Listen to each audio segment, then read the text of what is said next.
Welcome to டியூஸ். இந்த வீடியோவில் நம்ம பார்க்க போகிறது கருப்பு மூவியோட ரிவ்யூ தான். ஓப்பனிங்கே நான் சொல்லிடுறேன், இந்த மூவியை பார்க்க நீங்கள் போகலாமா வேணாமா அப்படின்னா கன்ஃபியூஷனில் இருந்தீங்க அப்படின்னா என்னோடய சஜஷன் அப்படிங்கிறது கண்டிப்பாக நீங்கள் போய் பார்க்கலாம். அதுக்கு என்ன ரீசன் அப்படிங்கிறத இந்த வீடியோவில் சொல்ல போகிறேன். அதாவது இந்த மூவியோட ஸ்டோரி என்ன அப்படின்னா, ஒரு அப்பா ஒரு பொண்ணு, ஸோ இவங்க 2 பேர் சென்னைக்கு வராங்க. பேக்கில் நிறையா நகைகளோடு வராங்க. இது எதுக்காக அப்படின்னா, தன்னோட பொண்ணுக்கு ஏதோ ஒரு பிரச்சனை, ஸோ அதுக்கு வேண்டி ஒரு ஆப்ரேஷன் பண்ணணும், அந்த பொண்ணுக்கு ஆப்ரேஷன் பண்ணணும். ஸோ அதுக்காக இந்த நகைகளெல்லாம் தூக்கிட்டு வராங்க. ஸோ இதை பார்த்தீங்கன்னா இந்த நகையை 2 திருட்டு பசங்க அடிச்சுட்டு போயிடுறாங்க. இவரை போய் போலீஸ் ஸ்டேஷனில் எல்லாம் கம்ப்ளைண்ட் எல்லாமே கொடுக்குறாப்புல. அதாவது அந்த திருடுங்களுமே ஒத்துக்கிட்டாங்க, சரி இந்தாங்க நகை நாங்கள் தான் எடுத்தோம்னு சொல்லி இந்த அப்பாவும் பொண்ணும் அந்த நகைகளை கண்ணு முன்னாடியே பார்க்கவும் செய்கிறாங்க. ஆனால் கை கட்டினது வாய் கட்டுச்சா? அதுதான் இல்லை. ஏன் அப்படின்னா, சாதாரண கான்ஸ்டபிள் இருந்து மேலே இருக்கிற ஜட்ஜு வரைக்கும் ஃபுல்லாக கரப்டாக இருக்காங்க. அதாவது சிஸ்டமே கரப்டாக இருக்குது, டாப் டு பாட்டம். ஸோ இந்த சிஸ்டம் கிட்ட இருந்து இந்த நகைகளை நம்ம மீட்போமா, நம்ம பொண்ணுக்கு ஆப்ரேஷனை பண்ணுவோமா வேண்டாமா அப்படிங்கிறத கதை. அதில் இந்த சிஸ்டம் மேலே எல்லாமே நம்பிக்கையே போய் அதில் பயங்கர கடுப்பாகி ஒரு கோவத்தோட உச்சிக்கே போய் கடவுள்கிட்ட போய் கேட்கவும் செய்கிறாப்புல. அப்படி ஒரு வேளை அந்த கடவுள் இறங்கி இந்த டோட்டல் சிஸ்டத்தையுமே அதாவது கரப்டான சிஸ்டத்தையுமே டோட்டலாக கரெக்ட் பண்ணால் எப்படி இருக்கும் அப்படிங்கிறத இந்த மூவியோட ஸ்டோரி. அப்படி ஒரு கடவுளாக கருப்புசாமியாக அந்த ரோலில் நடிச்சிருக்காரு நம்ம சூர்யா. ஸோ ஃபஸ்ட்டு சூர்யா அவர்களை பற்றி சொல்லணும் அப்படின்னா, ஒன்ஸ் நீங்கள் கருப்புசாமியாக சூர்யா அவர்களை பார்த்ததுக்கப்புறம் நீங்கள் வேறு எந்த ஆக்டரையுமே ரீப்ளேஸ்மெண்ட்டாக யோசிக்கவே முடியாது. ஏன் அப்படின்னா, சூர்யா அவர்களுடைய அந்த ஃபிசிக், அந்த எனர்ஜி, அதுதான் ஃபஸ்ட்டு காரணம்.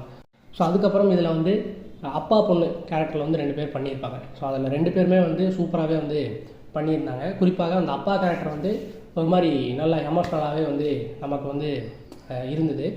அதுக்கப்புறம் த்ரிஷா அவர்கள் தான் ஹீரோயின். ஸோ த்ரிஷா அவர்கள் ரொம்ப முக்கியமான தவிர்க்கவே முடியாத ரோலில் பண்ணியிருக்காங்கன்னா அந்த மாதிரிலாம் கிடையாது. ஒரு மாதிரி ஒரு சப்போர்ட்டிவான ஒரு ரோல் தான் வச்சுக்கோங்களேன். அது ஒரு மாதிரி நல்லா தான் இருந்தது. பட் ரொம்ப ஒரு மெயினான ரோலான்னு கேட்டால் என்கிட்ட இல்லை. ஆனால் என்ன ஒரே ஒரு நல்ல விஷயம் என்ன அப்படின்னா, இங்கே த்ரிஷாவுக்கும் கருப்புசாமிக்கும் ஏதாவது லவ் ட்ராக் மாதிரி ஏதாவது போட்டு வச்சுருவாங்களோ அப்படின்னு பயந்துட்டு இருந்தேன். ஆனால் நல்ல வேலையாக அவங்க அந்த மாதிரி ஒரு கேவலமான எக்ஸ்பெரிமெண்ட்லாம் அவங்க பண்ணவே இல்லை. அதுக்கே நம்ம ஒரு பெரிய நன்றியை சொல்லிக்கணும். அதுக்கப்புறம் ஆர்ஜே பாலாஜி ஆஸ் அ டேரக்டராக நல்லா பண்ணியிருக்காப்புல. நான் மூக்குத்தி அம்மனெல்லாம் நான் பார்த்தேன். மூக்குத்தி அம்மன்லாம் எனக்கு பிடிக்கும். இந்த மூவியுமே எனக்கு ரொம்பவே பிடிச்சிருந்தது. ஆஸ் அ டேரக்டராக is good. But as a ஆக்டராக, ஆஸ் அ வில்லனாக, இந்த மூவியில் அவர் தான் வில்லனாக பண்ணியிருக்காப்புல. அப்படி பார்க்கும்போது எனக்கு நிறைய இடங்களில் கனெக்டே ஆகலை. நான் ஏன் சொல்கிறேன்னா, ஆர்ஜே பாலாஜியெல்லாம் நான் ஸ்க்ரீனில் பார்க்கும்போது டக்குன்னு எனக்கு மகேஷ் பாபு ஞாபகம் தான் வந்து போகுது. ஏன்டா அப்படின்னா, மகேஷ் பாபு பெருசாக ரியாக்ஷன் கொடுக்க மாட்டேன். அப்படி இல்லை, எனக்கு இந்த மூவியில் ஆர்ஜே பாலாஜியுமே பெருசாக ரியாக்ஷன் கொடுக்கல. நிறையா இடத்துல மூஞ்சி ஒரே மாதிரி தான் இருந்ததோ, ரியாக்ஷன் ஒரே மாதிரி தான் இருந்ததோ அப்படிங்கிற ஒரு ஃபீல் தான் எனக்கு இருந்தது. ஆஸ் அ டேரக்டராக is a good. But as a வில்லனாக இந்த மூவிக்கு எனக்கு சூட் ஆகலையோ அப்படிங்கிற ஒரு ஃபீல் தான் எனக்கு இருந்தது. இன்னொரு விஷயம், மியூசிக். சாய் அபயங்கர் வேரியன்ஸ் இப்போ சுற்றிட்டு இருக்காங்க. ஸோ சாய் எப்படி போட்டிருக்காரு அப்படின்னா, உண்மையாகவே நல்லா போட்டிருக்கா. அப்படி நிறைய பழைய சாங்ஸ் எல்லாமே யூஸ் பண்ணியிருக்காங்க. ஸோ அது எல்லா இடங்கள்லையுமே ஒர்க் அவுட் ஆகிருந்தது. ஸோ இந்த படங்களோட ப்ளஸ் என்ன, அதாவது எப்படி என்டர்டெயின்மெண்ட்டாக கொண்டு போகிறாங்க அப்படிங்கிறதுக்கு இதெல்லாமே காரணம்.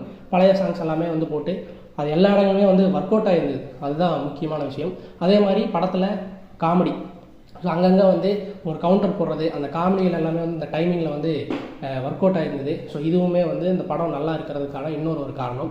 அடுத்த காரணம் என்ன அப்படின்னு பார்த்தீங்கன்னா, இதே மூவியில் நிறையா ரெஃபரன்ஸ் வச்சுருந்தாங்க. அது ஒரு மூவியோட ரெஃபரன்ஸ் ஆர் இந்த ஆக்டரோட ரெஃபரன்ஸ். ஸோ அதுக்கப்புறம் இந்த மூவியில் பார்த்திங்கன்னா நிறைய பேர்த்த டீஸ் பண்ணியிருந்தாங்க. ஸோ அதை வைக்கிறதுக்குன்னே ஒரு தனி தில்லு வேணும். ஸோ அதுவுமே நல்லா இருந்தது. ஸோ கடைசியாக என்ன அப்படின்னு பார்த்தீங்கன்னா, ஸோ இந்த மாதிரியான ஒரு சாமி படம் நம்ம டிவியில் பார்த்துருப்போம், இந்த பாளையத்தம்மன் அந்த மாதிரியெல்லாம். ஆனால் அதிலெல்லாம் என்னென்னா, ஹீரோயின் தான் ஆக்ட்ரஸ் தான் லீடாக நடிப்பாங்க. ஆனால் ஹீரோ, அதாவது டாப் ஹீரோ சூர்யா மாதிரியான ஒரு ஆள் இந்த மாதிரி ஒரு சாமி படத்தில் ஒரு லீடாக நடிக்கிறது அப்படிங்கிறது பெரிய விஷயம். இன்னொன்று, அது நல்லா ஒர்க் அவுட்டும் ஆகிருந்தது. நான் சொல்கிறது தமிழில், காந்தாராலாம் இல்லை, தமிழில் நான் சொல்கிறது ஒரு சாமி படம், அதுவும் ஒரு கமர்ஷியல் படத்தில் ஒரு லீட் ரோலாக நடிக்கிறது அப்படிங்கிறது உண்மையாகவே ஒரு பெரிய விஷயம். அதுக்கு ஒரு கட்ஸ் தேவை. நான் ஃபஸ்ட் சொன்னது தான். ஸோ இந்த படம் பார்த்ததுக்கப்புறம் நீங்கள் கருப்புசாமியாக சூர்யாவை தவிர்த்துட்டு நீங்கள் வேறு யாரையுமே யோசிக்கவே முடியாது. ஏன்னா அந்தளவுக்கு பர்ஃபெக்டாக சூட் ஆகிருந்தாப்புல சூர்யா. டோட்டல் மூவியுமே என்டர்டெயின்மெண்ட் தான். உங்களுக்கு போரெல்லாம் அடிக்கவே அடிக்காது. அப்படி போர்னு உங்களுக்கு அடித்தா அது அந்த ஃபஸ்ட்டு 20 to 30 minutes தான். பட் அங்கே தான் ஸ்டோரியே பில்டப் ஆகுது. பட் போர்னு வந்து உங்களுக்கு வந்தது அப்படின்னா அது அந்த இடத்துல தான் வருமே தவிர்த்து மற்றபடி ஃபுல் மூவியுமே வந்து ஒரு மாதிரி ஃபாஸ்ட்டாக தான் போகுது. ஸோ நீங்கள் வந்து ஜாலியாக போய் பார்த்துட்டு வரலாம். காமெடி இருக்குது, ஃபன் இருக்குது, ஃபைட் இருக்குது, ஸோ எல்லாமே வந்து இருக்குது. ஸோ நீங்கள் இந்த மூவியை மறக்காமல் போய் பாருங்கள். யோசிக்கவெல்லாம் வேண்டாம். படம் வந்து ஆஸ் அ கமர்ஷியல் மூவியாக இது வந்து நல்லாவே வந்து இருக்குது. ஸோ படம் பார்த்துட்டு எப்படி இருக்குது அப்படிங்கிறது வந்து கமெண்ட்டில் சொல்லுங்கள். நெக்ஸ்ட் வீடியோவில் பார்ப்போம்.